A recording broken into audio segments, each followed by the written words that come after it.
Vamos lá, nos diz assim, vamos voltar no versículo 13, diz assim: sucedeu que quando Josué estava próximo a Jericó, levantou ele os olhos e olhou, e eis que havia lá um homem que se lhe opunha, com a sua espada desembainhada em sua mão. E Josué foi até ele e lhe disse: és tu por nós ou pelos nossos adversários? E ele disse: não, mas venho agora como capitão do exército do Senhor. E Josué caiu a sua face em terra, e o adorou e disse-lhe: o que diz o meu senhor ao seu servo?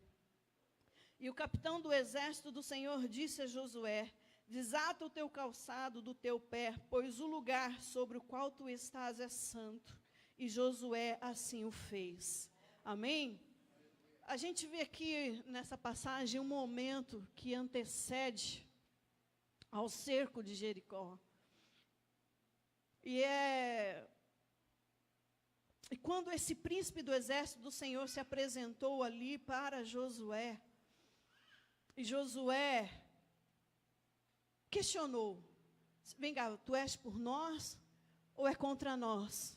Porque quando o príncipe do exército se apresentou, ele já desembainhou a espada e colocou entre Jericó e Josué a sua espada.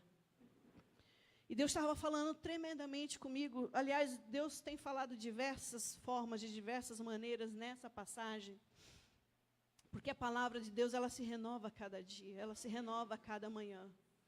Quando Moisés faleceu e Josué começou ali no período de luto, e Deus começou a olhar para Josué e viu que aquele período de luto estava se estendendo mais do que é normal. E é compreensível, porque a dor de quando a gente perde alguém que a gente ama ou que a gente considera tanto, né, dói e dói com gosto, é uma dor que não tem explicação. E eu digo que nunca tente explicar essa dor, porque nós não fomos criados, entenda o que eu vou te dizer, para entender essa separação. Porque quando Deus criou o homem, Ele colocou dentro do homem a eternidade, Ele colocou no seu coração a eternidade. E enquanto eles estavam ali no Éden, debaixo da obediência do Senhor, e se permanecessem em obediência a Deus, o homem seria eterno. Adão e Eva jamais morreriam, porque esse foi o propósito de Deus. Mas a palavra nos ensina que o salário do pecado, ela é a morte. E a morte entrou em nossa vida, na nossa trajetória, por consequência do erro, por consequência do pecado. Por consequência do pecado. Então, nós vivemos para ser eterno, e por isso nós não conseguimos, muitas vezes, entender a dor da separação. A dor da perda. E Deus viu que Josué perdera mais do que um líder, porque os dois caminhavam ali sempre juntos. Aonde Moisés estava, Josué estava. Mas Josué entendeu um princípio de ser discípulo. O que Moisés fazia, ele estava lá aprendendo, observando. Por isso que quando esse tempo, esse período começou a se estender, Deus chega para Josué e fala: Josué, o meu servo Moisés está morto. Está morto, significa que para ele deu. Agora eu vou começar um novo tempo com você. E esse novo tempo não foi só na vida de Josué, foi no meio do povo de Deus. E Deus fez uma promessa para Josué: assim como eu fui com meu servo Moisés, eu vou ser contigo. Esforça-te, tenha ânimo. Labaxei, decanto, lamanás. Nós vemos nesse primeiro capítulo de Josué, quantas vezes Deus chega para ele e fala: filho, esforça-te, tenha ânimo. Esforça-te, tenha ânimo. Porque quando nós estamos vivendo o momento do luto e da dor, é o que nós precisamos fazer. Nos esforçarmos e buscarmos força em Deus, ânimo e alegria nele, porque a alegria dele é o que nos fortalece. A alegria do Senhor, ela é a nossa força. Então Deus fala para ele: meu filho, seja forte, tenha coragem, tenha ânimo. Como eu fui com meu servo, como eu fui com meu filho, eu vou ser com você. E esse príncipe do exército se apresentou ali com a espada de fogo para dizer: ei, eu vou pelejar contigo, porque eu prometi para Moisés, então eu vou contigo. E todos nós sabemos o que aconteceu. Eles não tiveram que lutar, eles não tiveram que pegar em armas, eles só tiveram que adorar. Marchar e adorar. Marchar e adorar. Caminhar e adorar. Continuar crendo e adorando, mesmo em meio à dor, mesmo em meio a circunstâncias contrárias. Por quê? Porque Jericó era uma fortaleza impenetrável. Aos olhos humanos, eles não tinham condições nenhuma contra Jericó.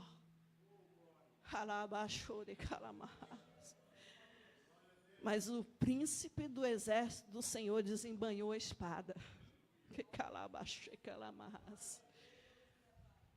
E é lindo, porque a palavra nos diz assim, ó, que só basta que o Deus, nosso Pai, se levante do seu trono. O Senhor se levantou do seu trono e seus inimigos se dissiparam como fumaça. Agora imagina quando Deus se levanta, vem à terra e desembanha a espada em teu favor. Oh, você pode dar um glória a Deus por isso mesmo? Você não está entendendo. Você não está entendendo.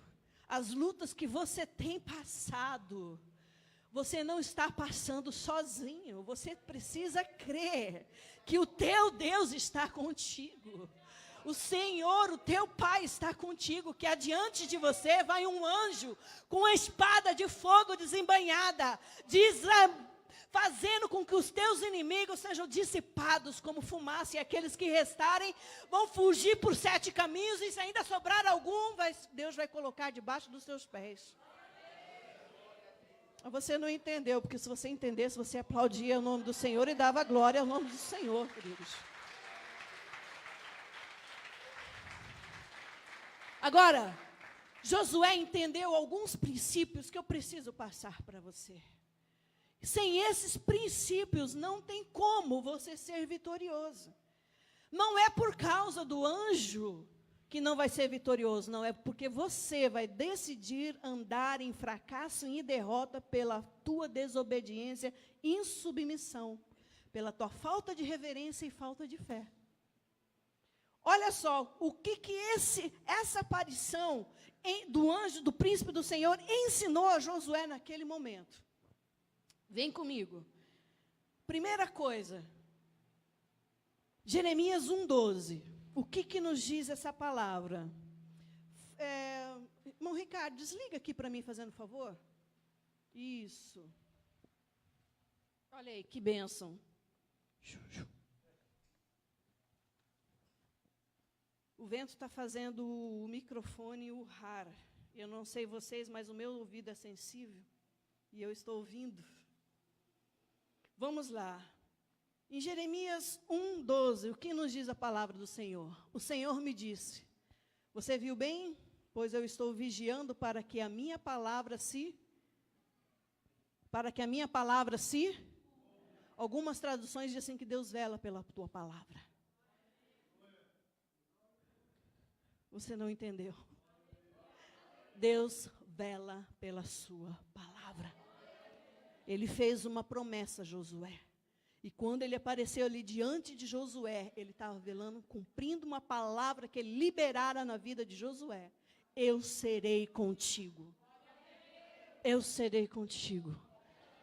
Então a primeira lição que ele aprendeu é que Deus vela pela sua palavra. Ele vela pelo que ele prometeu.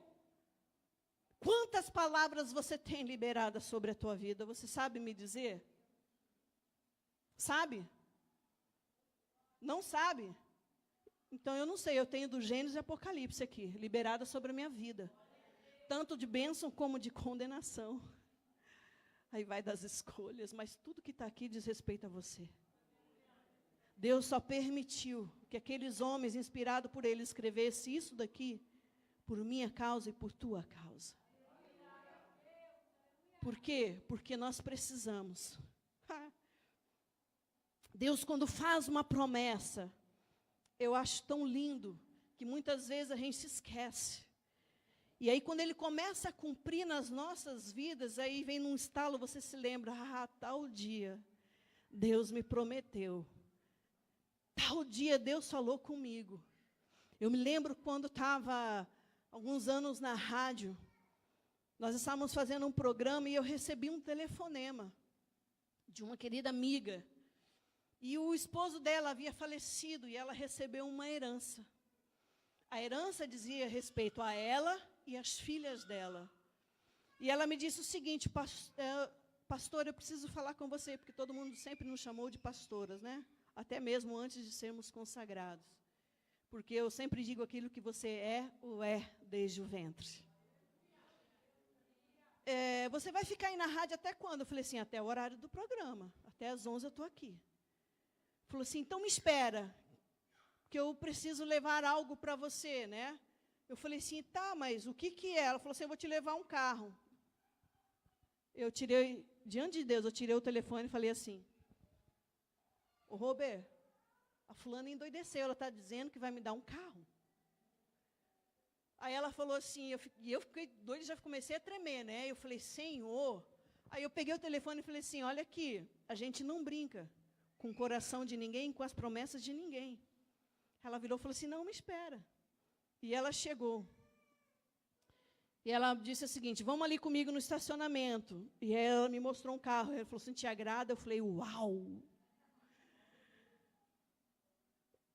Como que você sabe? Eu tinha ganhado um ômega verde lindo, completíssimo, teto solar. Lindo, lindo, lindo, lindo. E eu olhava para aquilo e fiquei assim, e meu coração, pá. Mas um dia anterior, Deus levava um profeta para falar comigo e me disse, filho, uma promessa que eu te fiz há 10 anos atrás, eu vou cumprir por esses dias. E eu não esperava que fosse ser o dia seguinte. Mas Deus cumpriu. Eu não lembrava da promessa, mas aquele que prometeu não se esqueceu. E a promessa de Deus não diz respeito a mim, e nem a quem eu sou, e nem ao que eu faço, diz respeito a Ele. A quem Ele é, e ao que Ele pode fazer. Muitas vezes você pode olhar e dizer, isso é impossível, não, isso não vai. Sabe, não, isso daí eu acho que não, eu creio que não, é algo da minha cabeça. Deus manda te dizer que Ele é o Deus dos impossíveis. Ele é o Deus dos impossíveis. Ele pode trazer à existência aquilo que não existe. Ele pode fazer por você o que ninguém mais pode fazer. É Ele quem inclina o coração do homem, do rei, ao seu favor. É Deus. É Deus quem faz. Até então eu não tinha vivido uma experiência, vou falar a verdade para vocês, nem de receber uma oferta de irmãos. Claro, quando você vai a uma igreja, você prega, né? O pastor sempre vem em seguida, sempre te abençoa, mas de um irmão chegar mesmo para você, olha, eu preciso, né? Eu já tinha recebido roupas, já tinha recebido comida, sabe, presentes, mas um carro. Um carro. E essa pessoa simplesmente deu, continua nossa amiga até hoje, e a gente se encontra raramente quando Deus proporciona. E quando a gente se encontra, é como se a gente tivesse nos visto no dia anterior. Ela nunca cobrou, nunca falou, nunca disse a ninguém que fez. E eu acho isso lindo. Porque eu aprendi com o papai, o que a tua mão direita faz, não deixa a esquerda fazer. E depois eu fui aprender com a palavra de Deus. Que a gente não pode fazer como os fariseus, né? Que gosta de cornetar, de falar. O que você faz, se o faz, é para Deus quem faz. Porque a Bíblia diz assim, tudo que você fizer, faz-o para Deus. Então, se for um abraço, eu estou abraçando o meu irmão, eu estou fazendo é para Deus. Se eu estou abençoando o meu irmão, eu estou fazendo é para Deus. São sementes que quem vai lhe retribuir não é quem te recebeu. Quem vai lhe retribuir essas sementes é o próprio Deus. É o próprio Deus, que é fiel. E ele aparece ali a Josué e diz, está vendo, meu filho? Como eu fui com meu servo, eu sou contigo. Eu estou aqui. E eu vou à frente. Então você ordena aí, ó, bota os levitas, vão adorando, vão cantando e deixa comigo.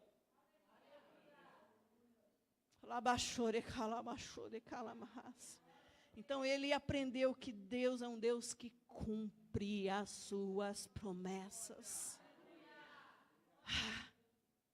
Mas já pensou? Que coisa linda e extraordinária.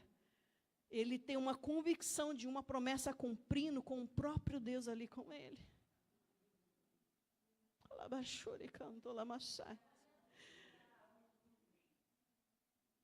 Tenha sempre a presença de Deus na tua vida. Sempre. Busque a Deus, sempre. Busque se encher do Espírito Santo, sempre. Sempre.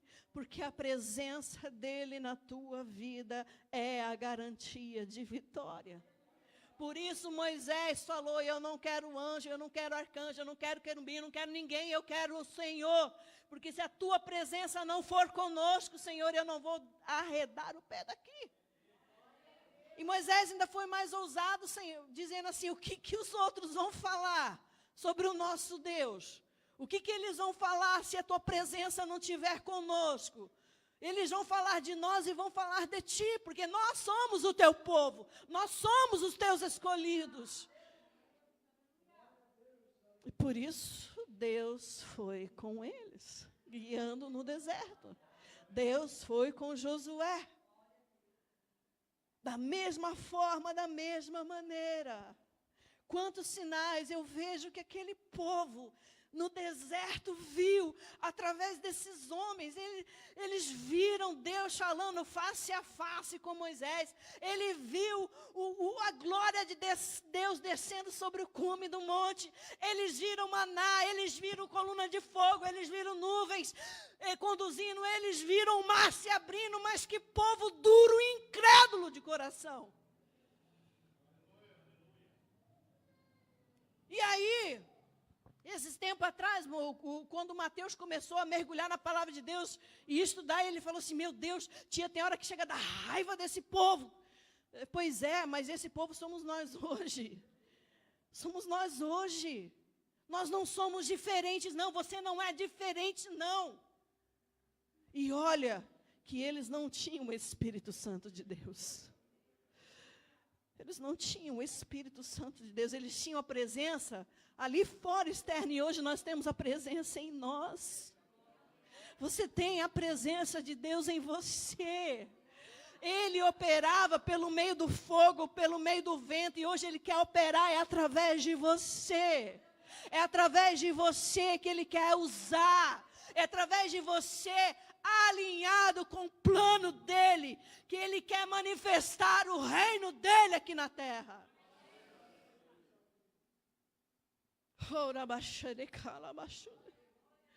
Ele estava ali, já para entrar em Jericó, juntamente com Josué, mas deixou claro que a vitória dependia da postura e do comportamento de Josué. Quando ele chega aqui para Josué e diz o seguinte, Josué, tira as tuas sandálias, porque o lugar que você está, ele é santo. Ele é santo. E nós vemos no finalzinho do versículo 15 que Josué fez tudo o que ele mandou. Tudo o que ele mandou.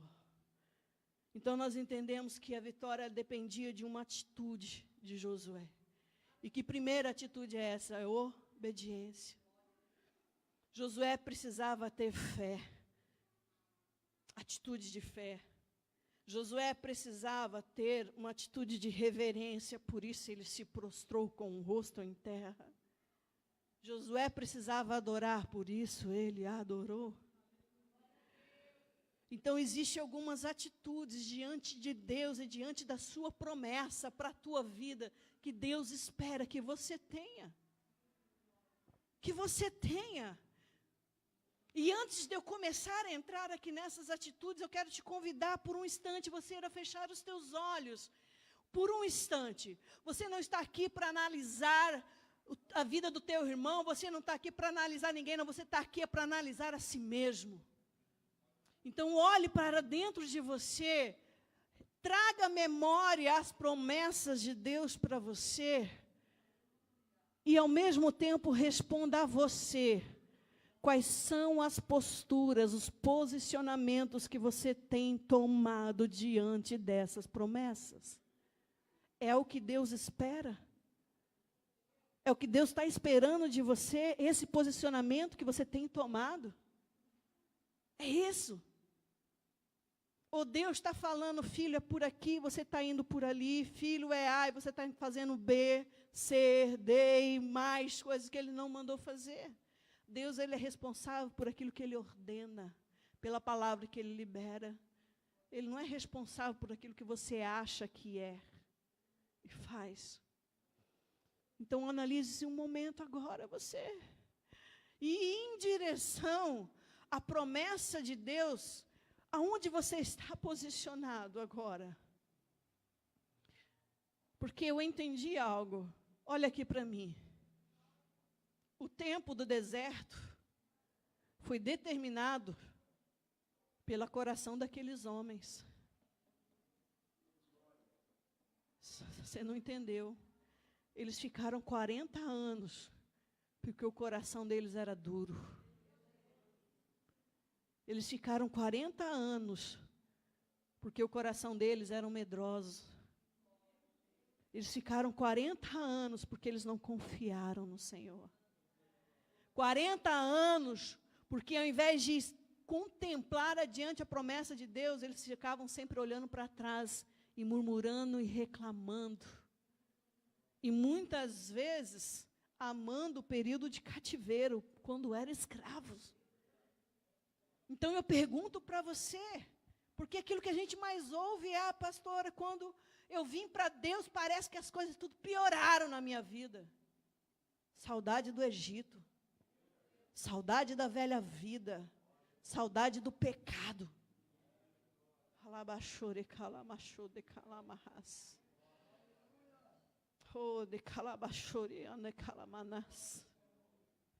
Eu ouço alguns testemunhos, e eu ouvi esses dias uma certa pessoa falando, e falou e eu ouvi, e aí depois eu disse assim, posso te fazer uma pergunta?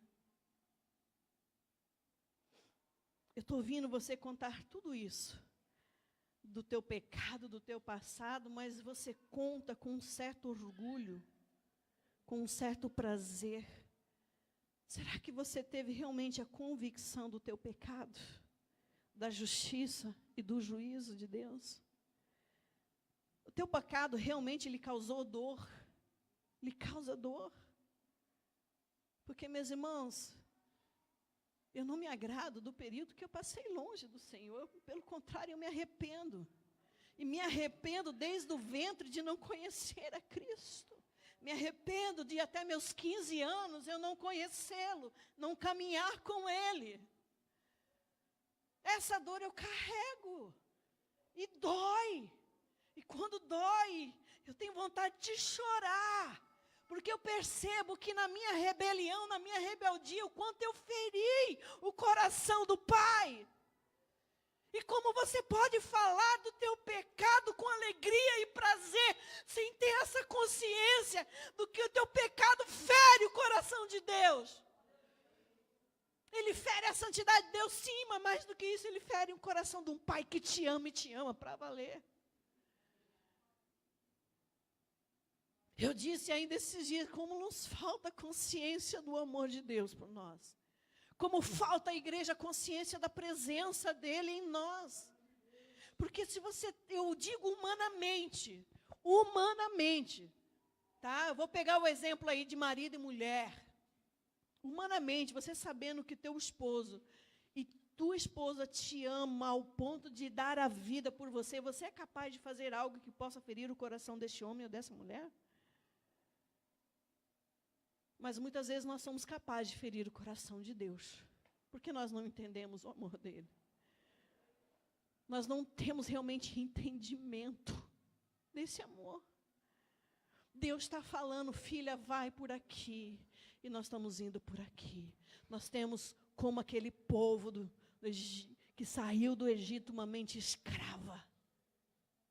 Uma mente que ainda não está liberta. Uma mente que ainda não entendeu a vontade, a promessa de Deus. Deus é um Deus grande, eu sempre falo isso e repito. Como um Deus grande, Ele não tem coisas pequenas para você. E você está perdendo tempo com coisas tão pequenas. Com coisas tão banais e passageiras que perecem. Enquanto que Deus tem para você algo tão grande e extraordinário. Para você solteira, solteiro, você acha que Deus tem um homem de Deus, uma mulher de Deus lá na noite, na balada para você? Lá na rua, lá na esquina? Opa, tropecei, encontrei o varão de Deus aqui. Não. O que Deus tem para você está na casa dele. O que Deus tem para você está no meio do povo de Deus. O que Deus tem para a tua vida, olhe bem o que eu vou dizer para você, moças e rapazes. O que Deus tem para a tua vida é algo bom, perfeito e agradável, e é santo. Santo. Assim como você, santo é aquele que te chamou. Deus não vai escolher qualquer coisa ou qualquer um para você. Então você precisa ter a paciência e confiar no amor de Deus. Confiar que Deus tem o melhor para você em todas as áreas da sua vida. É inconcebível a ideia de que Deus tem prazer na nossa dor. Deus não tem prazer no nosso sofrimento. O sofrimento e a dor é escolha nossa. É responsabilidade nossa. Você é responsável por aquilo que semeia, meu irmão, minha irmã. Você pode escolher o que você vai semear, porém não escolhe o que vai colher. Não tem um ditado aí que diz que quem semeia vento um dia colhe tempestade? Se você está semeando vento no teu casamento, no teu relacionamento, você vai colher o quê? Vai colher o quê? É tempestade. Mas se você semear respeito, se você semear amor, compreensão, o que você vai colher? Não tem como.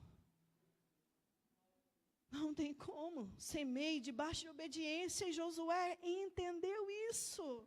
Ele entendeu o princípio de Deus para a vida dele, um Deus que vela, e por isso ele aprendeu a obedecer.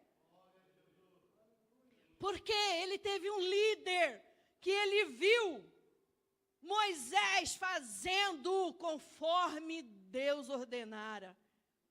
E a única vez que Moisés não fez como Deus lhe ordenara, ele perdeu o privilégio de pisar na terra prometida. Os olhos dele só contemplou.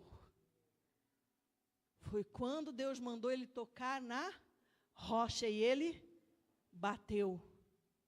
Ele não fez como Deus ordenou. Ele fez como ele achava. E principalmente no momento de ira. No momento de raiva, você não toma decisão nenhuma. Para. Aquieta o teu coração. Aquietai-vos e sabei que eu sou Deus. Aquieta-se em Deus. Fala, Deus, deixa eu entender perfeitamente. O Senhor quer que eu realmente toque na rocha ou que eu bata. Filho, eu quero que tu toques. Então eu vou tocar. Eu não vou bater. Porque você pode correr o risco de só ver a promessa se cumprir na tua geração futura. Pela misericórdia de Deus. Então, a Bíblia nos diz que proveito tem ganharmos o mundo inteiro e perdermos a nossa vida eterna com Deus. Que proveito temos ganharmos o mundo inteiro e perdermos a salvação em Cristo Jesus. Não há proveito. Então, ele entendeu que ele precisava obedecer exatamente Porque ele já teve um exemplo lá atrás, através de Moisés. Então, exatamente como Deus falou a ele, ele começou a fazer e a obedecer. E porque ele obedeceu, Deus pôs a muralha abaixo.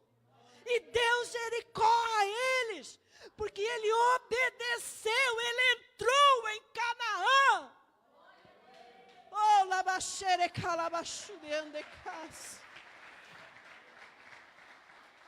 Obediência no hebraico quer dizer assim, que é um substantivo que define a ação de quem obedece, de quem é dócil e submisso. É uma pessoa que segue. E aqui eu deixo uma pergunta para você, a quem você tem seguido? Hein? A quem você tem seguido? A Deus ou a Baal? A Deus ou a Mamon? A Deus ou o teu coração ou a tua alma? Quem você tem seguido? A Deus, a vontade de Deus ou a sua vontade? A Deus ou o mundo? Quem você está seguindo? Responda para você mesmo. E essa resposta vai definir a tua caminhada com Deus. Eu estava dizendo assim para uns jovens, vocês precisam aprender a se relacionar, a ter comunhão com o corpo. Você acha que as mulheres casadas não têm o que aprender com as solteiras e que as solteiras também não têm o que aprender com as mulheres casadas? E assim vice-versa, os homens? Que negócio é esse de andarmos em panelinha para cá, os adolescentes para cá, as crianças para cá, casais para cá, as mulheres para cá, solteiro para lá? O que é isso? O povo de Deus não andava em panela, não. É tão interessante. A gente olha, havia as tribos, havia as tribos, sim, mas eles eram um só povo, de uma só fé em um só Deus. Eles andavam em unidade. A unidade nos torna um. E a diferença é você ser um com Deus. O que Jesus orou pelos seus discípulos: Pai, eu fui um contigo. E agora eu oro para que eles sejam um com o Senhor. E Ele nos permitiu sermos um com eles através do Espírito Santo. Quem conhece o homem, senão o próprio homem? E quem conhece a Deus, senão o Espírito que veio de Deus? E Ele habita em nós e estará em nós para sempre. Você já parou por algum momento teu de oração? Sabe, além de falar, e como a pastora Robervana nos diz, de vomitar os seus pedidos, você já parou assim, já respirou fundo? Sabe, papai, eu vou calar minha boca, porque agora eu quero te ouvir. Eu quero ouvir, Deus, o que o Senhor pensa? Sabe, o que o Senhor sente a esse respeito, sabe? Faz-me sentir, faz-me pensar.